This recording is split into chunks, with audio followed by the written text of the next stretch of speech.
Bismillahirrahmanirrahim. Assalamualaikum warahmatullahi wabarakatuh. Sesi sebelumnya kita telah sampai pada kisah Nabi Daud akhirnya mengalahkan Jalut,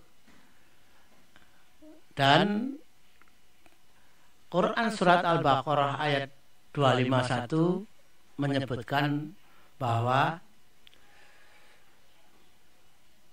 Daud dengan seizin Allah kemudian dapat membunuh Jalut.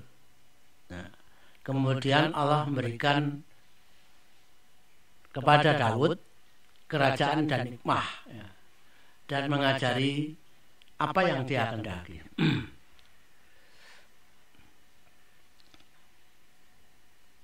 Bagaimana prosesnya Daud bisa mendapatkan kerajaan itu? Itu bukan suatu kisah yang pendek, tapi kisah yang cukup panjang dan banyak peristiwa yang akan dilalui oleh Nabi Daud. Ya.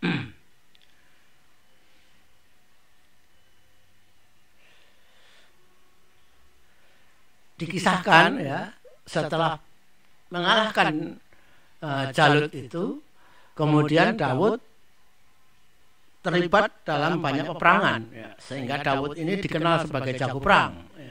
Karena setiap peperangan yang di mana Daud ada ikut perang, maka peperangan itu dipastikan dimenangkan oleh pasukannya Daud. Daud sampai diangkat menjadi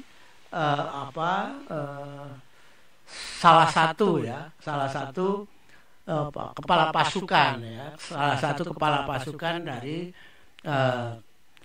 kerajaan Israel, ya.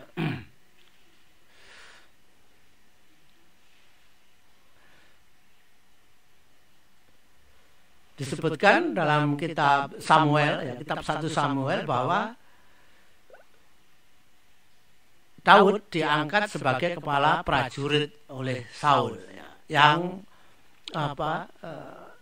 pengangkatannya Daud sebagai kepala prajurit ini mendapat dukungan sangat luas, bukan hanya sekedar di kalangan pasukan Saul, tapi di kalangan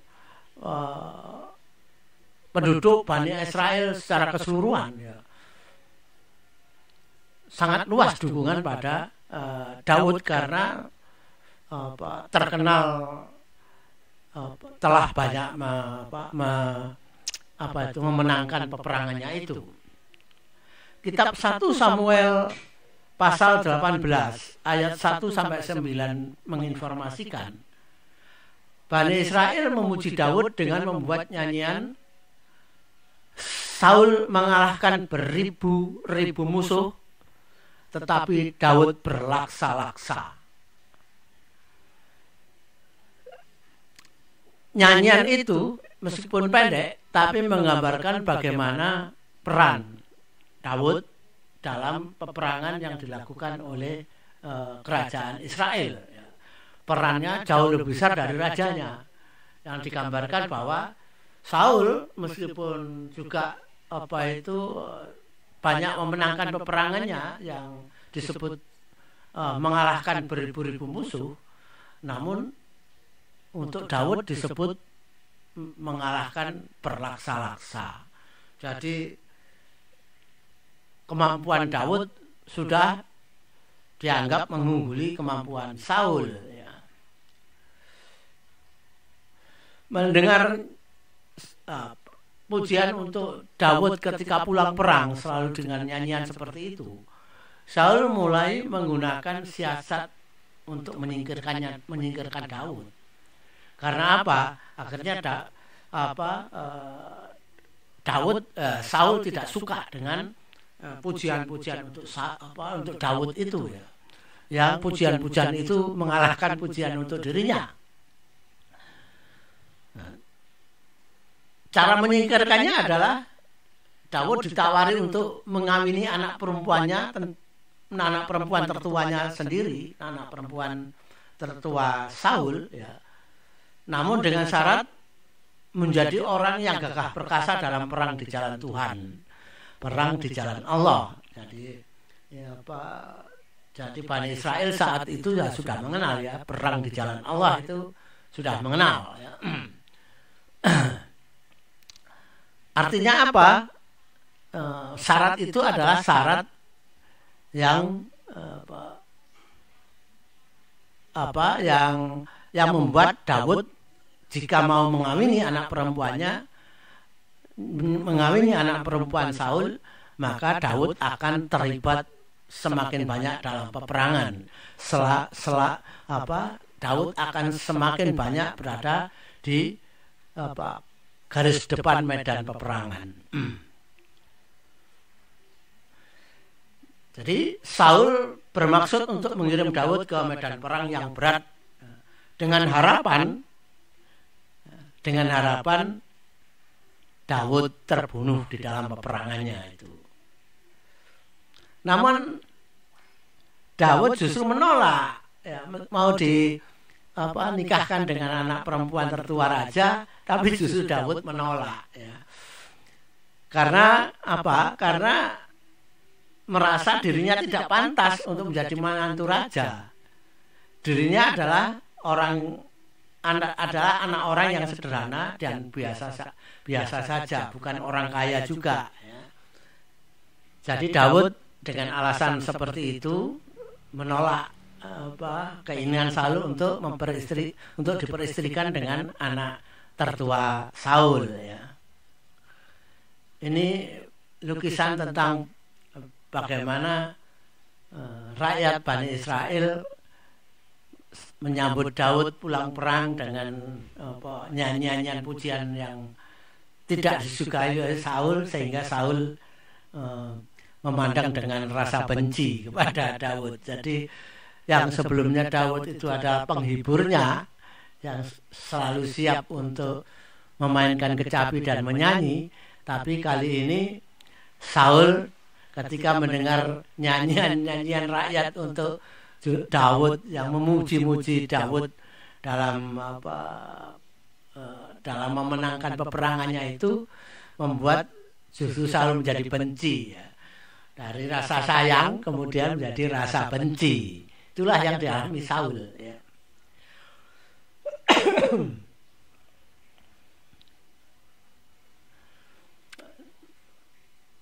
Waktu berlanjut, ya, setelah menolak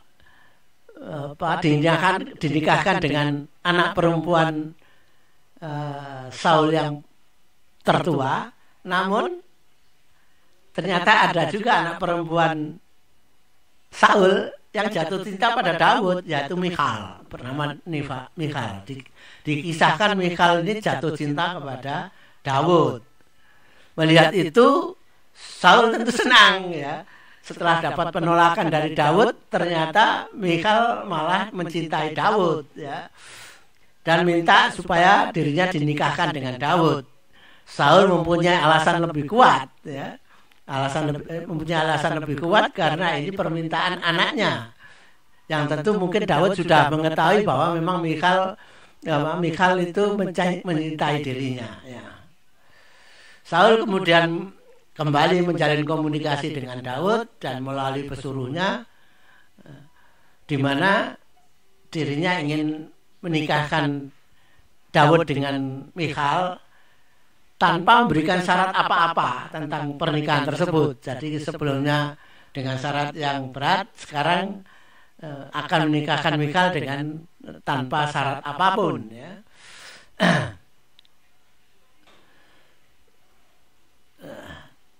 Bagaimana tanggapan Daud tentang permintaan Saul itu? Nah, Daud ternyata tidak ingin menikah dengan tangan kosong, ya. Maka ketika Daud memenangkan perangnya, kemudian mengambil harta rampasan perang bagian dirinya, dan itu diberikan kepada Michal sebagai ikatan perkawinannya. Jadi Daud menerima lamaran itu dan harta rampasan perang bagiannya kemudian dijadikan mas kawin untuk perkawinannya dengan Michal.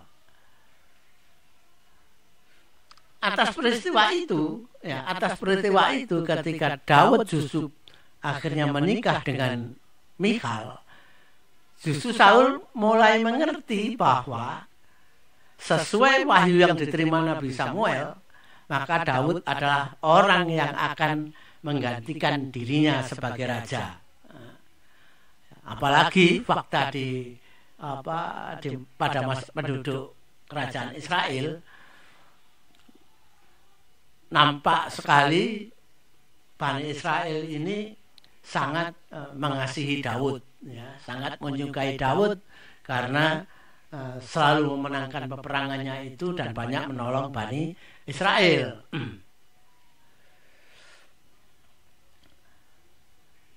Saul sadar bahwa akhirnya nanti yang dimaksud wahyu yang disampaikan oleh Nabi Samuel itu adalah penggantinya adalah Daud, ya. Namun Saul tetap tidak bisa menerima, ya, bahwa yang akan menjadi penggantinya adalah Daud. Kitab 1 Samuel pasal 19 sampai 20, jadi ini pasal, ya, cukup banyak ayat. Pada pasal 19 sampai 20 ini menginformasikan Saul mengatakan kepada anak-anaknya bahwa Daud harus dapat dibunuh, namun Jonatan yang suka dan sayang pada Daud justru membocorkan maksud ayahnya itu. Jadi Saul ini belum bisa menerima kenyataan itu dan dia mengatakan kepada anak-anaknya bahwa dia tidak bisa menerima Daud sebagai pengganti dirinya. Yang harus menggantikan dirinya adalah anaknya, ya. Dan bermaksud Saul menyampaikan kepada anak-anaknya bahwa dia bermaksud untuk membunuh Daud, ya. Namun yang tidak terduga, yang tidak diduga oleh Saul adalah sikap Yonatan yang memang betul-betul mengasihi Daud. Justru Yonatan membocorkan rencananya bapaknya ini kepada Daud.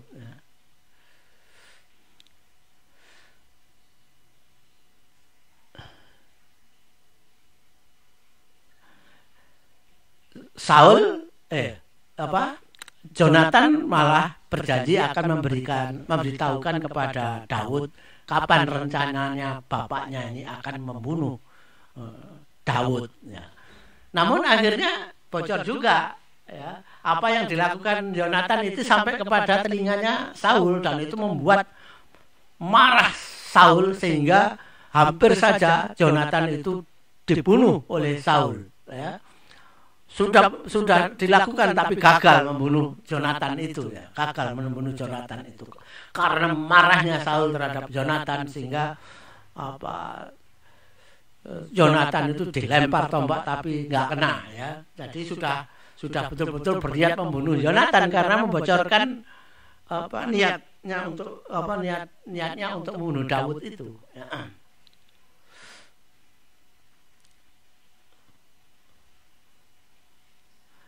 Melihat kemarahan bapaknya yang sedemikian itu, kemudian Yonatan lari, ya, mencari Daud, ya. Mencari Daud, kemudian membuat pertemuan, ya, merencanakan bagaimana pelariannya Daud, ya. Bukan hanya membicarakan bagaimana caranya, bagaimana Yonatan akan memberikan tanda-tanda yang dimana itu ketika tanda-tanda itu telah diberikan berarti Daud harus pergi, harus lari dari harus lari dari keinginan Saul yang akan membunuhnya itu. Namun juga mereka berjanji karena Jonatan juga menanggung risiko bisa saja bapaknya akan membunuh dia.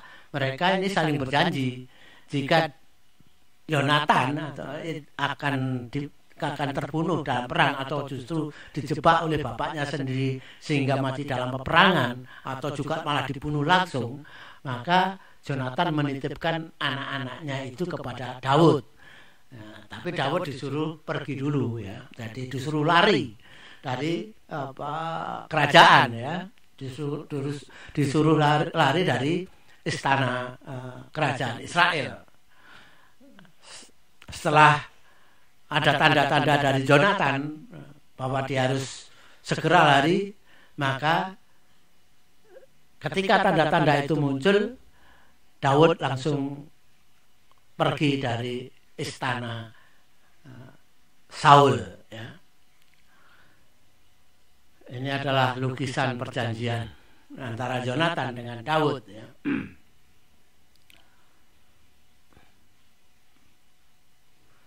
Berita menghilangnya Daud segera menyebar ya. Karena lari ya, Daud terus menghilang ya, beritanya menyebar. Demikian pula berita tentang maksud Saul ingin membunuh Daud juga dengan cepat menyebar.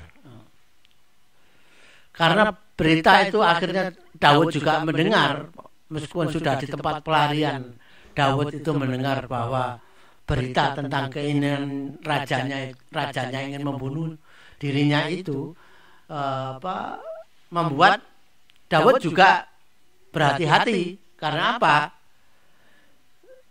Nanti siapapun yang akan bertemu Daud dan itu diketahui oleh penduduk dan kemudian ada penduduk yang melaporkan, maka akan berbahaya bagi orang yang bertemu Daud itu. Bisa-bisa dibunuh oleh Saul. Orang tersebut bisa-bisa dibunuh oleh Saul ya. Kitab 1 Samuel pasal 21 ayat 10 menginformasikan arah pelarian Daud, yaitu justru ke negeri suku Filistin di kota Gad ya. Jadi kota Gad ini letaknya agak di timur dari kota Asdod ya. Agak di timur kota Asdod ya. Jadi Daud justru melarikan diri ke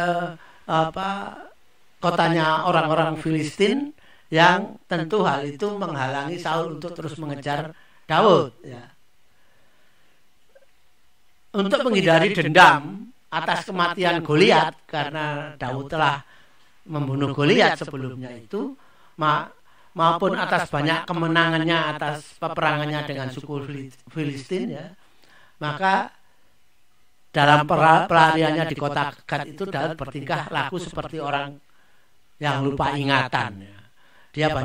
Daud banyak melakukan hal-hal yang aneh seperti orang gila ya. Mencoret-coret tembok ya, seolah-olah ya seperti orang gila ya.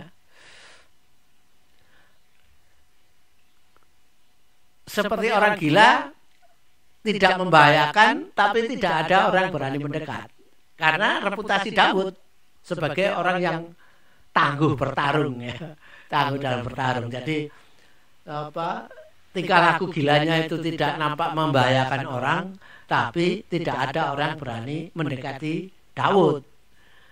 Kalau Daud merasa terganggu, mereka takut Daud melakukan sesuatu yang mengakibatkan Daud membunuh siapa yang mengganggu. Itulah model pelariannya Daud di kota Gad, kotanya orang Filistin, di kota musuhnya ya. Namun akhirnya setelah beberapa lama di kota Gad ya, tidak mungkin terus-menerus bertingkah laku seperti orang gila. Mungkin juga Daud takut nanti kalau ketahuan kalau dia memang berpura-pura sebagai orang gila. Akhirnya setelah merasa aman, tidak ada kejaran dari pasukannya Saul, Daud kemudian pergi mendekati kampung halamannya, yaitu dia berada di sebuah gua yang disebut Gua Adulam. Gua Adulam ini berada di dekat rumahnya ya. Rumah bapaknya ya. Tentu karena tidak jauh dari rumah bapaknya itu, keluarganya akhirnya dapat mengetahui keberadaan Daud tersebut. Yang tidak terduga adalah akhirnya tersebar juga bahwa Daud berada di Gua Adulam. Nah, ketika Daud di Gua Adulam itu, ternyata menarik perhatian banyak orang. Dikisahkan bahkan ada sekitar 400 orang yang mempunyai beragam masalah dengan kerajaan. Jadi orang-orang bermasalah dengan kerajaan. Ini yang kemudian justru mengikuti Daud, ikut Daud. Jadi mereka yang bermasalah dengan kerajaan ini dan mengetahui bahwa Daud juga bermasalah dengan kerajaan, akhirnya mereka bergabung dengan Daud dan menjadi pengikut Daud. Lumayan banyak, 400 orang, sekitar 400 orang. Dengan diikuti oleh 400 orang ini juga membuat Daud merasa punya kekuatan lebih, sehingga kemudian Daud ini berani pergi ke Moab, pergi ke Moab di kota Mispa, Moab, kota Mispa, Moab. Apa tujuannya? Tujuannya adalah menyelamatkan ayah dan ibunya dan keluarganya, ayah ibu dan keluarganya. Tidak hanya sekedar ayah dan ibunya, tapi keluarga ayah ibunya juga dibawa ke kota Mispa di Moab. Daud sangat khawatir ayah ibunya dan keluarganya itu suatu saat ketika dia tidak berada di dekat orang tuanya itu, orang tuanya akan mendapatkan perilaku yang mendapatkan bahaya, mendapat bahaya dari apa yang akan dilakukan Saul. Khawatir keluarganya ini dihabisi semua oleh Saul. Kemudian Daud menitipkan ayah dan ibunya serta keluarganya itu kepada Raja Moab. Jadi dengan demikian Daud juga bersekutu dengan Raja Moab. Tentu Raja Moab senang saja, ada orang dari kerajaan Israel yang bersekutu dengan mereka. Apalagi Daud sudah dikenal, bukan hanya Bani Israel mengenal, tapi juga Moab, Amon itu mengenal reputasi Daud dalam berperang. Sehingga Daud dengan diikuti sekitar 400 orang kemudian bersekutu dengan bersekutu dengan mereka dan menitipkan orang tuanya, tentu diterima dengan senang hati. Setelah menitipkan orang tua dan saudara-saudaranya itu, kemudian Daud memulai pengembaraannya bersama para pengikutnya yang bukan hanya ternyata sekitar 400, terus berkembang jumlahnya. Jadi pengikut Daud ini semakin lama semakin banyak dan mengikuti Daud kemana saja. Jadi mereka menjadi suatu kekuatan dinamis, yang pergerakannya dinamis, yang membuat kesulitan Saul. Tentu dengan pengikut yang semakin lama semakin banyak, tentu sangat semakin diperhitungkan bahwa suatu saat Daud dapat membentuk pasukan untuk menyerbu istana Saul. Jadi Saul pasti memperhitungkan hal itu. Karena perkembangan seperti itu, maka Saul kemudian dengan terang-terangan membentuk pasukan tersendiri, membentuk pasukan khusus untuk mengejar Daud. Kitab 1 Samuel pasal 22 menginformasikan pernah terjadi ketika Daud berada di Nob, bertemu imam besar Bani Israel, yaitu Ahimelek bin Ahitub. Imam tersebut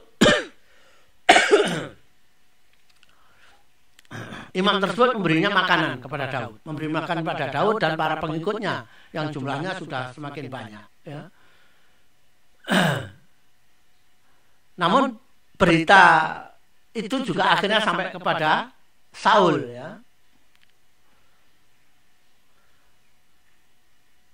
yang kemudian Saul memerintahkan pasukan khususnya untuk mengejar Daud di Nob, ya, di rumah Imam Ahimelek bin Ahitub itu. Ya. Pasukan khusus Saul ini ketika sampai di tempat itu, sampai di rumahnya imam itu, ternyata Daud sudah tidak ada. Ya. Daud sudah pergi dari situ. Dan kemudian apa yang terjadi pada imam dan keluarganya itu? Sejumlah 85 orang. Ya. Imam Ahimelek bin Ahitub ini dibunuh, ya, bersama keluarganya yang total berjumlah sekitar 85 orang. Ya. Pembunuhan itu merupakan pesan, ya, pesan dari Saul kepada penduduk kerajaan Israel. Jangan ada yang coba-coba untuk membantu Daud. Begitu mungkin pesannya, ya. Sehingga dia melakukan itu. Pesan yang sangat keras, ya.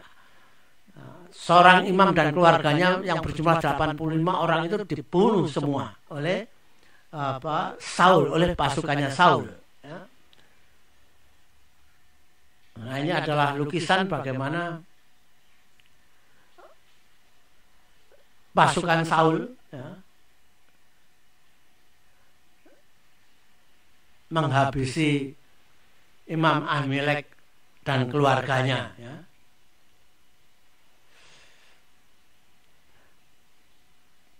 Disebutkan kepala pasukan, ya. Kepala pasukan khususnya ini adalah orang Edom, ya. Yang nama panggilannya adalah Duk. Panggilannya adalah Duk, ya, yang menghabisi Imam Ahimelek bersama keluarganya itu.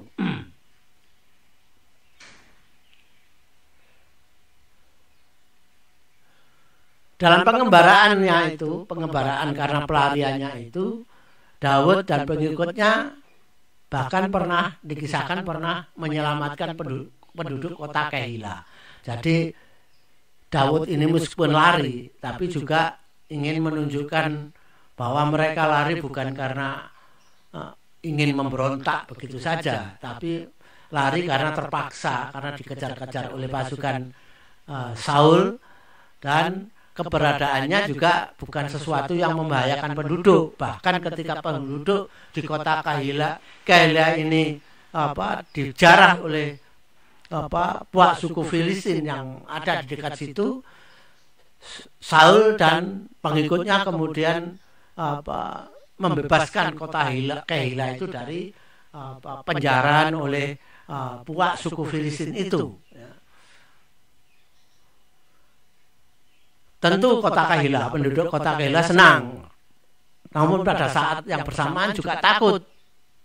Takut apa? Ya, takut suatu saat datang Saul. Dan ternyata memang benar bahwa akhirnya peristiwa di kota Keila akhirnya juga didengar oleh Saul, dan segera Saul mengirim pasukan khususnya ke kota tersebut.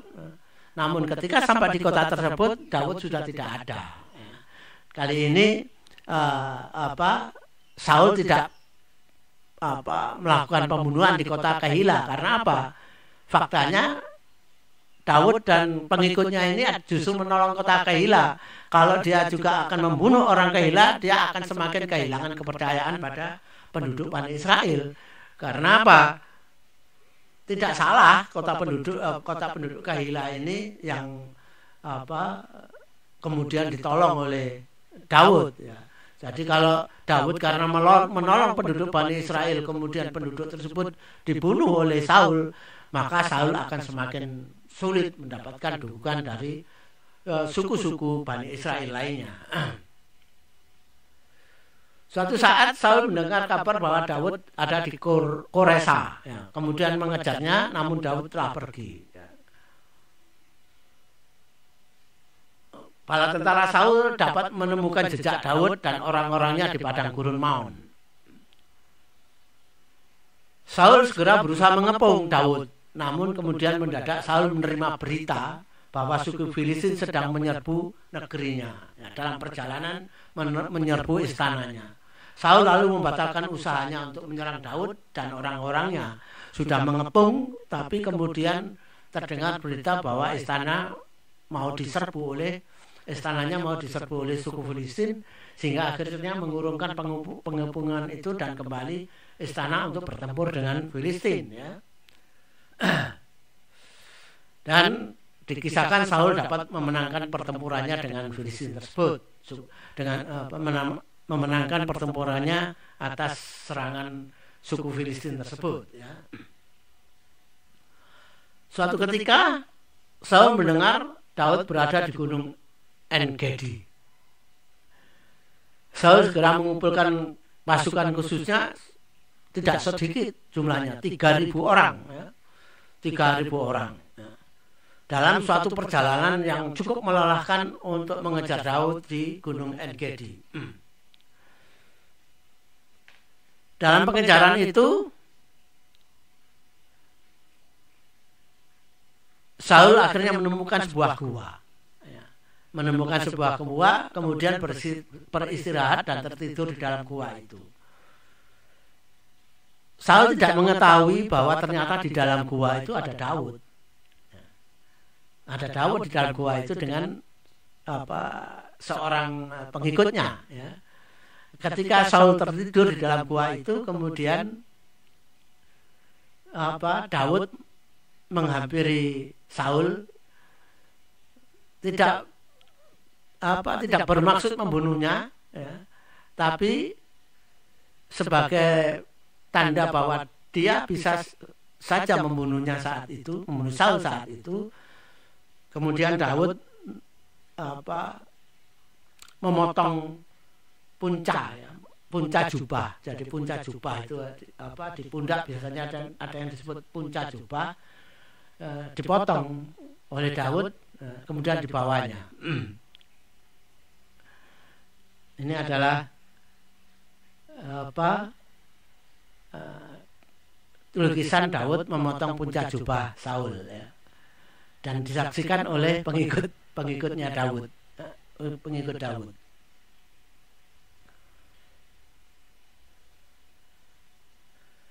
Ketika Saul terbangun dan keluar dari gua dan tidak pergi, kemudian didengar suaranya Daud masih di belakang di dalam gua. Tentu Saul berhenti karena mendengar suara Daud. Kemudian Daud mendatanginya dan bersujud kepada Saul. Daud berkata apa salah dirinya sehingga dirinya harus dikejar-kejar karena mau dibunuh oleh Saul. Sambil sujud dan menangis, ya. Yang menunjukkan bahwa Daud sama sekali tidak punya niat untuk membunuh Saul. Ya. Kemudian ditunjukkan oleh Daud bahwa punca jubah rajanya itu telah dipegangnya. Yang intinya Daud menunjukkan kalau dirinya ingin membunuh Saul, saat itu Saul pasti sudah meninggal. Melihat itu Saul ikut menangis. Saul ikut menangis, ya.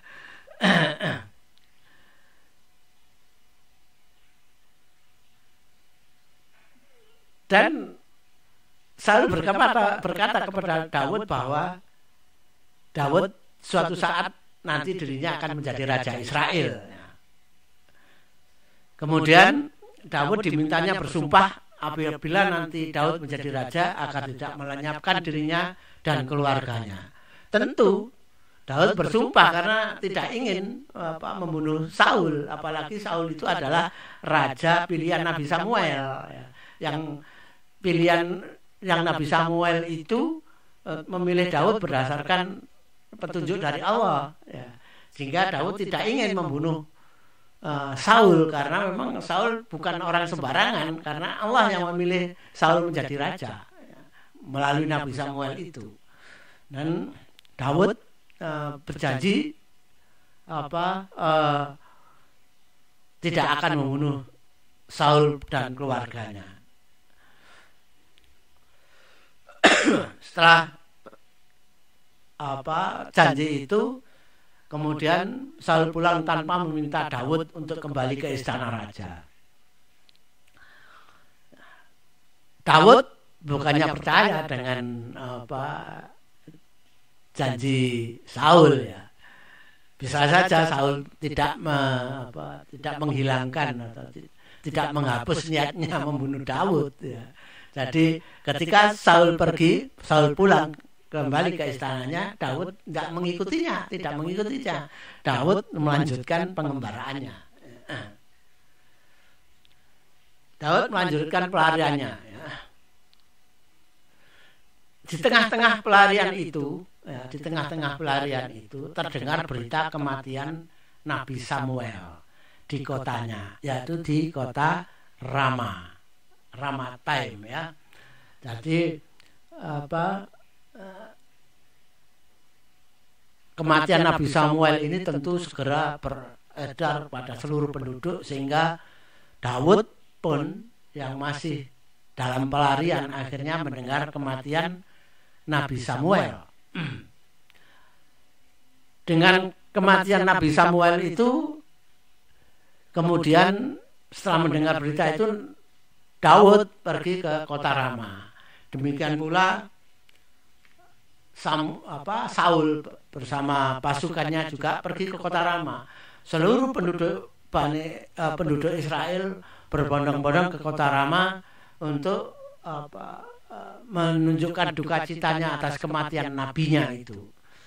Ya, Samuel memang adalah termasuk nabi yang sangat dihormati oleh penduduk Bani Israel, sehingga kematiannya juga mendapatkan perhatian dari penduduk Bani Israel, sehingga penduduk Bani Israel berbondong-bondong dari segala penjuru menuju kota Rama untuk mengantarkan Nabi Samuel ke peristirahatannya yang terakhir ya, untuk dikuburkan.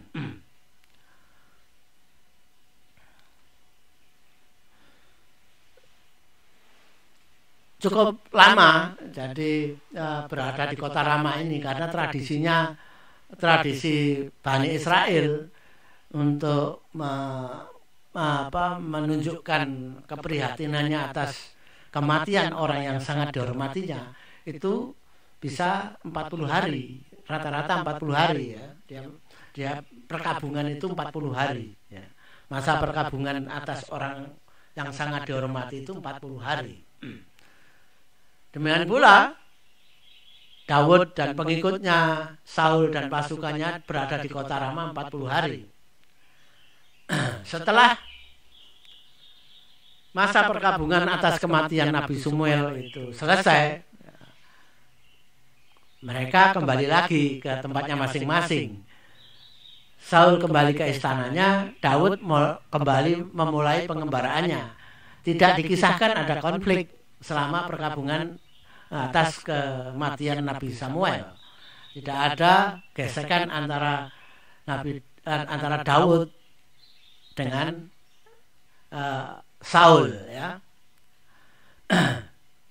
Setelah 40 hari sudah lewat masa perkabungan, mereka pergi masing-masing, pergi ke tempatnya masing-masing.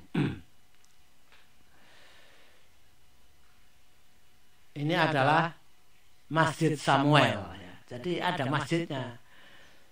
Masjid ini dibangun masa kekhalifahan Utsmani ya, Masjid Samuel di kota Ramataim Zofim ya.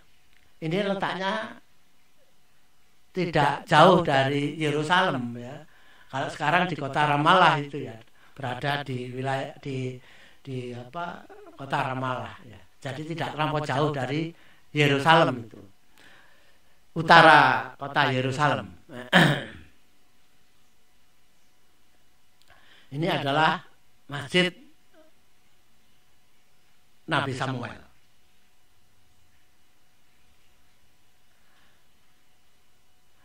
Kitab 1 Samuel pasal 25 mengisahkan Daud dan pengikutnya terus melakukan pengembaraan ya, menghindar dari kejaran pasukan khusus Saul. Akhirnya sampai pada suatu daerah yang dikenal dengan nama Karmel. Di sana ada seorang kaya yang bernama Nabal yang dombanya berjumlah ribuan dan mempunyai istri bernama Abigail. Saat itu Daud ada di hutan di pegunungan Karmel itu.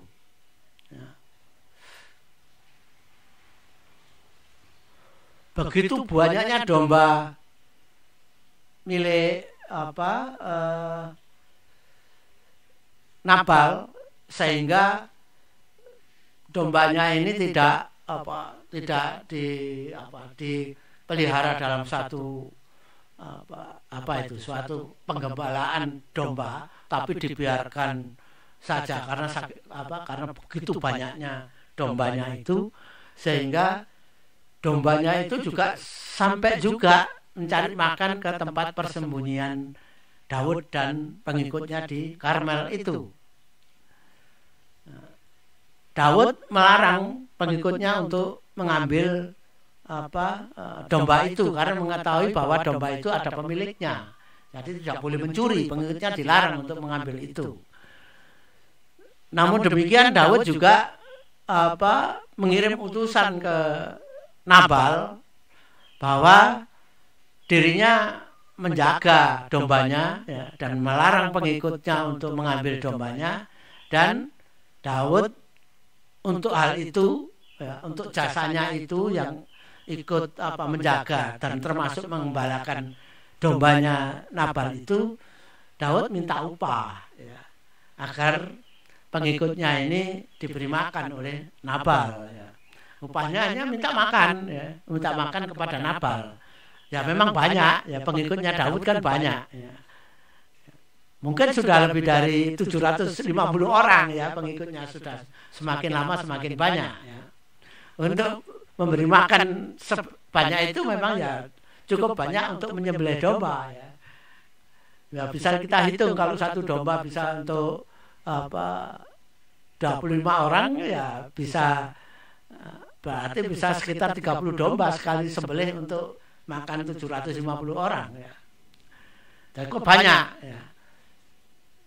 Mengetahui itu, Nabal ketika menerima utusan Daud itu tidak ingin memberikan menyembelih dombanya untuk jadikan bahan makanan, untuk jadikan makanan Daud dan pasukannya, karena mungkin lumayan banyak, 30 itu mungkin itu banyak bagi Nabal, padahal dombanya juga sangat banyak sehingga berkeliaran di mana-mana. Tidak cukup menolak, Nabal justru melecehkan dengan mengatakan bahwa dirinya tidak pernah mendengar ada orang bernama Daud. Jadi seolah-olah cerita tentang Daud itu tidak sampai pada tempat tinggal Nabal, sehingga dia tidak mengenal nama Daud, bahkan mengatakan bukan sekedar tidak mengenal, tapi juga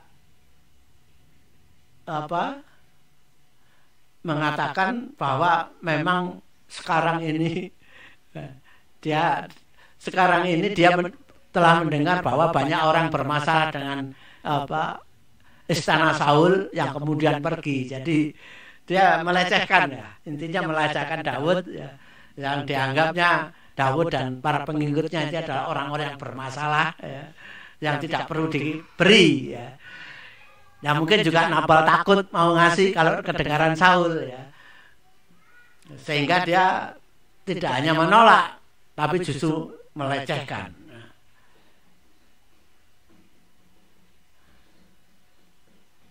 Abigail, istrinya Nabal, ketika mengetahui suaminya itu bukan hanya menolak, tapi juga justru melecehkan Daud, tanpa sepengetahuan suaminya kemudian menyembelih domba cukup banyak, memasak roti, kemudian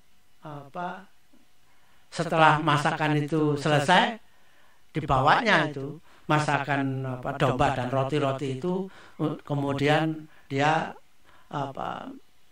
menuju ke tempat persembunyian Daud dan menyerahkan masakannya itu sebagai tanda bahwa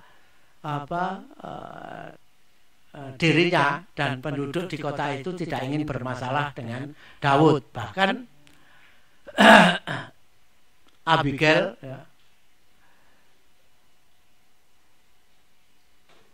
untuk menyerahkan itu sambil bersujud kepada Daud.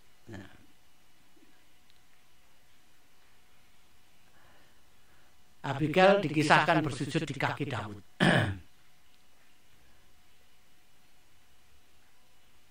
Abigail mengatakan bahwa dirinya tidak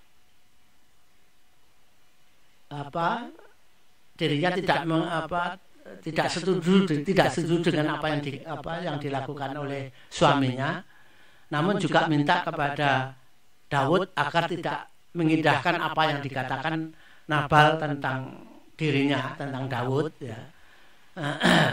yang disampaikan kepada utusan Daud itu. Abigail juga mengatakan bahwa dirinya mengetahui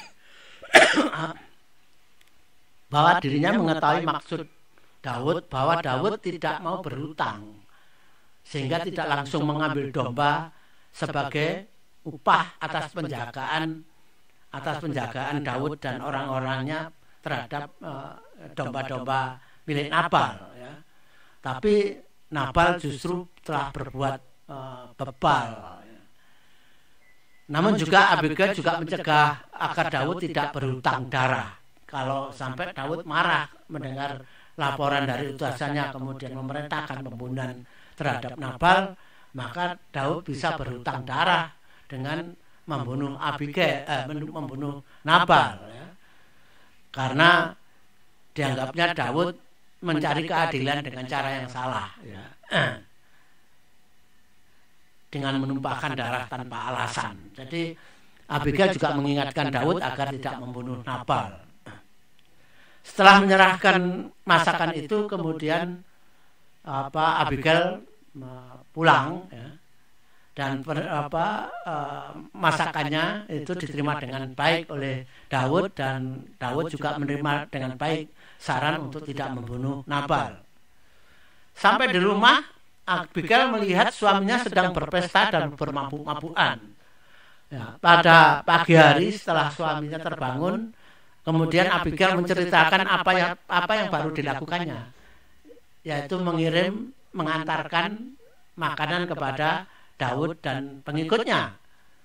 Tentu Nabal terkejut sehingga badannya tiba-tiba menjadi kaku. Jadi ketika terkejut itu, begitu terkejutnya Nabal itu, tiba-tiba badannya menjadi kaku, mematung, tidak bisa bergerak, dan sekitar 10 hari kemudian Nabal menemui kematiannya.